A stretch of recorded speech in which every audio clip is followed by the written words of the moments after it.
مامانم میگفت شبا قبل خواب شیطون میاد سراغت و ترس میندازه تو دلت. ترس از شروع دوباره، ترس از دست دادن عزیزانت، ترس از اتفاقاتی که در واقع هرگز نمیافته. اگه بهش گوش کنی کم کم خرافاتی میشی و از هر چیز قشنگی تو زندگیت میترسی و یادت میره چطوری لذت ببری. پس بهش گوش نکن و نترس. اگه تو نخوای هیچ کدوم از این اتفاقا نمیفته. الان که خودم روانشناس شدم میدونم که به این افکار شبانه که میان سراغمون میگن ناشغار ذهنی یا همون تکرار افکار ناپسند و اضطراب آور. راه حلش هم روش رودخانه ذهنه.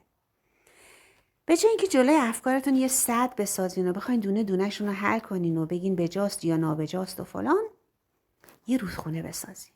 سد رو خراب کنین. بذارین افکارتون راه بیفتن.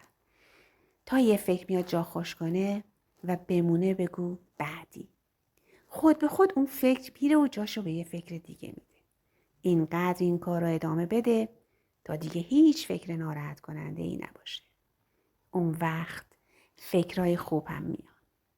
فکرای خوب میان و کم کم ذهنت یاد میگیری که قبل خواب افکار زیبا برات بسازه و تو از شر اضطراب شبانه خلاص میشی. به همین.